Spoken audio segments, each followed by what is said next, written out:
Okay, FM 101.7. Honorable Charles Oredu, Deputy Foreign Affairs Minister. Nana Oredu bebe mi mwache. Yeja. Ini na umpombo kwa odie. Nyami adom. Na menya wedie mimisa. Yama mpeni na nadam kwa Kufuado ni huti saya no pay. Nyami adom ne hoye. Ano pay mu menene nkasa ye, but Indra Asad Nigeria ubia party mu ane ko de na no hoye. Bigidi sa no pay so no hoye. Oye, woye. Enye mami misa China for wo abe koye mwa. Yes, supply a omudi aba be kye enya asem ketwa. Ehu amane bo etisen. Ofa medase pa michia witifo nyina so. Ofa netone se say sa yawe COVID-19 we started say to apeti say started with Kobe in Wuhan China. And since then country almost every country be in a case of COVID-19 and that when say a pandemic, WHO say pandemic. Now since then my mind being be led by our leaders, some president to be the measures measures to make sure that and spread the baby and more citizens name omomba munyanom ne ade baby ho ankoka no na Ghana led by His Excellency President Nana Akufo-Addo about 2 days ago the Twitter say since I by say the measures be atuja one year quickly no your borders no your close your borders na usha ya ren bebre na nefi amanone na na ba krom ha nti your close borders na the stop emo na efi omdifi amanone de ba no after the second measure no was to curb the community spread no usha ya the lockdown we as we speak now, we are under some form of lockdown with the epicenters being Kumasi, Greater Accra, Tema, and Nekwa. A 2 days ago, Senator American or the Tuja say, Nyamea Bay or Jigohu say, and our so say Ghana for Brina, so how because in Kofum Kojman, Kofuti, near there. No, see, okay. Say, will be water, ensure I have no medal, and so being will be to the next 3 months. Nurses ne doctors here omoda ekonya no yomo kwamai omo akutua ne 50% better pay omo so na ometimi nya that comfort ometimi de akọ omejuma ebiom sa frontline workers omo transportation ye the bus besi ho so omo kọ ejuma omo pound omo besi a omo kọ for free ebiom se benyo bia na ne sakona no binum comedy omo nyeduane ndi omo nyeduane nto vulnerably you be feed every day, until such a time you be friends you be to me I care be the and able to stop it virus also starting making contact to some of the friendly countries Jawan in Ghana countries be doing yes your countries be one of the key countries about democracy about human rights rule of law near the Ghana in a so but saya we have to be an Ubia, Ibian Andra, friends and Prime Minister of UK, yes, or the intensive K. Inti Bob on the number for the colleague president Amania say, "Wa, who support our bit media brain, other buano, Pato Fabra, na Faber Boy." Sa support na Indra, Yensaka, 3,000 respirators. Respirators here are there, I say maximum, Baushe.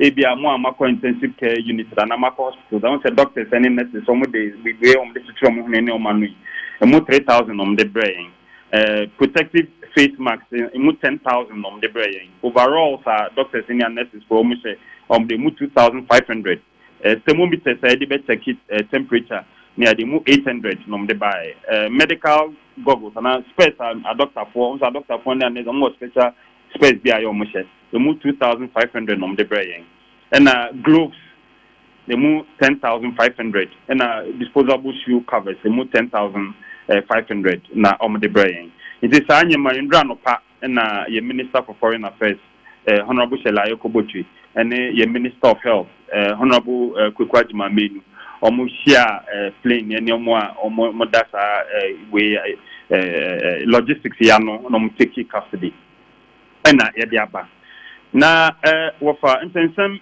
ebiso abeba ansana ayi minister ye bekwa no so no we na ye Jack Ma ne ma ne bia na we de China aban na nkasa dia but we ye China aban na nkasa led by president Xi Jinping. Oh, okay. Jack Ma there 2 weeks ago and the buyer and the Minister of Health and the officials from Foreign Affairs the yen any Chinese embassy kushia ne yen kasa the Jack Ma there not 20,000 PPEs. Okay. I know you distribute the good system nim data. It's different from Nandra and Sakai. Now we see a different from so 2 days ago President here Nick broadcast or Bobo maybe baby so said ya protective mask, ya gloves, ya overall globe and for instance thermometers near the we see a different from the way ade aka aba sabeka na ya dikan atichen. Oh, okay. And na fe wo ka ese ensensem bia bebe ba ho no wada roma yentie e ho no so ofa ba kuno ne say MCC na ye kind ye present social media international news TV ni ade ya say countries bit say Italy, Spain, Australia, New Zealand near the more complaining say nyamana omatoto and protective equipment from China no e be a defective e be a faulty into no Ghana for pitendra and saka nyame e be say na sa nyame ya ye nkofo ke kan say e defective e faulty no na China for their brain na say we depend na me kan say China for the nyama buy no there was team in place made up of Food and Drugs Authority, military for our logistics, Ghana Health Service, Ministry of Health, and the other people more knowledge on these kind of protective equipment. No? Quickly, Nyamani buy and put them into checks, to make sure they conform to Ghana standards. Make sure say any faulty, to make sure say any defective, to make sure say you fit for purpose, you fit for use. All those checks in the very moment that the answer the bedu cry no master putting measures. And you bedu ya master say all those checks. And as and no pay me no kasane there. Me nya nti bia say sa nyeme China for the better no e bi wo ma defective, e bi wo ma faulty, e bi wo ma any fit for purpose and any fit for use. It's no because kunipa yes kunipa ne friends and friends countries say because of say no more economy no say I share upon some crowd because of say it is a kofo can legitimate consent is legitimate, but I can also assure Ghanaians say authorities they've done all the necessary checks and they are confirming say as a panopeya minimum there and yet the logistics and some pananyama and second defective they fit for purpose ready to be dispatched. Omokura can be say China na yadi ni free but all of a sudden China for me containing almost they are recording 0 deaths and net 0 say air spread here into kura no so be kire wiase secret no a etesa no enti anwe yi na bia virus no di bia hyehyem na tie si Ghana for so na from the vaccine abre na hyepe bre na to sa minim say so what be sa wafa matiti bi wo social media na wafa net say on say sa yare na sa disease pandemic. Internet WHO, World Health Organization, no most spearhead these global efforts. Internet can't be anywhere or any be in isolation. A global into solution would have to be global. Internet BBA no need WHO na yajitum me aware say we share new cases now. China for the air bathroom. Well, any scientific proof from WHO, from Ghana Health Service, and from any, authority. HSA, Abia, Ghana for no, China for no year, and the year might be any idea. But I mean, say China air supply almost every country with some of these equipment. Ocean New York, governor of New York say, or ventilators from China. Ocean UK, the China, the doctors are called Italy. Italy, say some Russia. Italy, new cases back home. Chinese doctors are called and airborne. China doctors here, for Spain, and bomb to share secret. Why fire? Bread at the nation. Now, sure, I lockdown, you can fire kicking. China for the status are lockdown first. And now, for me, boy. Aye. China started lockdown.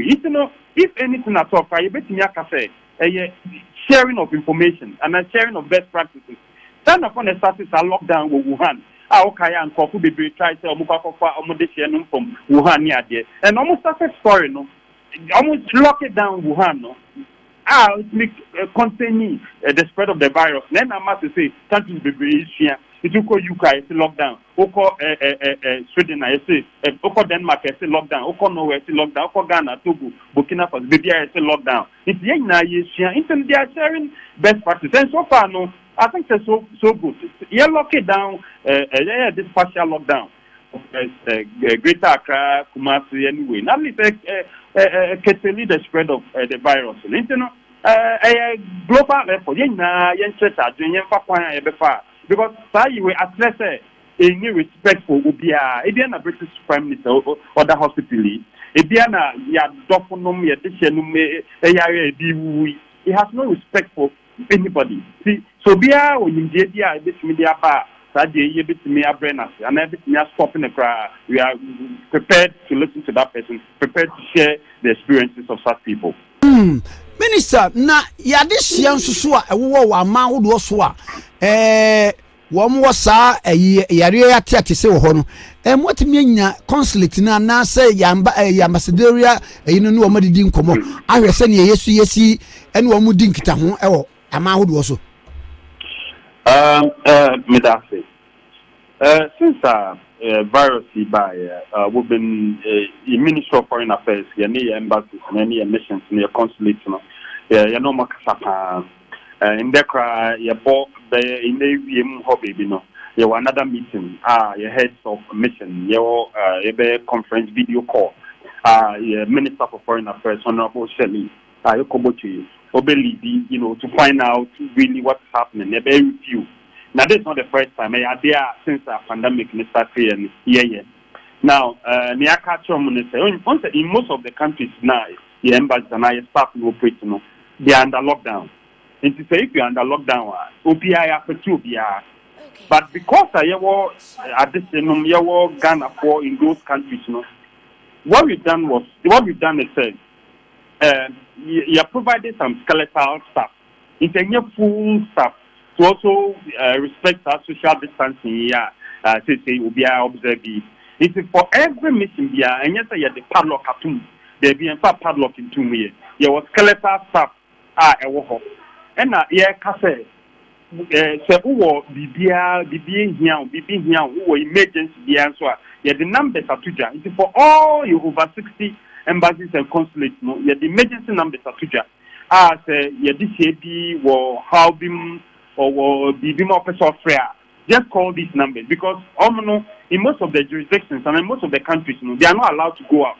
Italy, Spain say you can't step out. You are providing emergency. It's a problem. You just call the emergency line. Then media and our how they are. Now, your embassy for will help you. If you also know, in most of these countries, your Ghana associations will help. And the Ghana associations is some more leadership, led by almost chairman, normal executives near there. Every day, your embassy officials name Ghana association in Penyufoni Dinkitown because some no more communities, no more what's actually happening on the ground. It is a Ghana need who could and as a Ghana need or how be. Na ebia information no ye embassy for no omonsa and omonse Ghana association in Peyu for omuna ya omboy amane na ye ni omo dinketa. It's so far ni I think say itself it's in there the minister there no say here ye say meeting bioma e bet me review what is happening na and I was say tuja na ye tuja.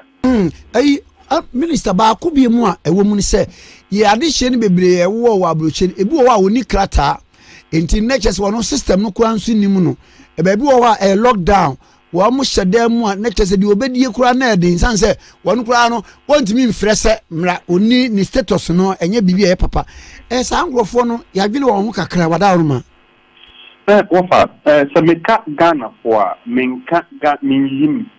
Okay. Yina Baku said, Uya Ganini, now Kata, Unin Kata, Uya Ganini.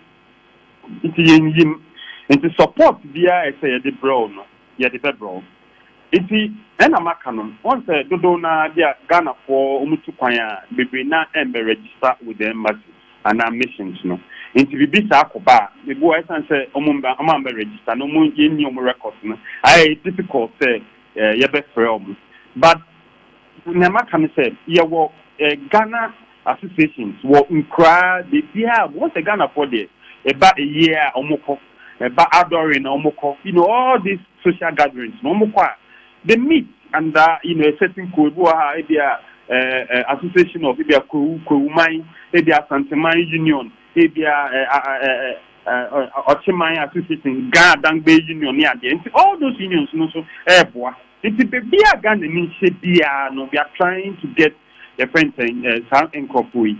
Numbers near the idea to numbers in the Dawson, country we have over 60 members, need to remember all the numbers. Okay. But I can make some of these numbers known. Now, say be a Ghana need this year, or need them no, no, how be more, obey me up. Some of these numbers in share how to help them. But if we are Ghanaian now or Uzbekistan, or Azerbaijan, or Afghanistan, or Italy, or Norway, now how more men select if they are winning captains in on kind of Debbie, we are Ghanaian, we are this year. Support the support the best support. But then there are pandemic best thing na acquire. You be expect to say Ubeba na wabe register with the yen abrofuni ne yejuma yen Ghana your interest na yen enye ubi interest enye so ba na be register e dey because we nin card enti ye do koma ye chu na do akoma friends abrofunu na say kro awo no ye do akode dey yen sa yen say we this year our register with us sana BBC a yetimi ehu na ya be boa Any medals a pa near string and pass with the amamu. Yenim say enche COVID-19 ye hunu ne ye hunu biem to say the pharaoh dom one more talk pukokum no mo yirayen. Inshallah. Ami. Mira medals no pay. Yes, that's say. Honorable Charles Redu, a deputy foreign affairs minister. And I yeneno atwetwe enkomo. Okay, FM 101.7.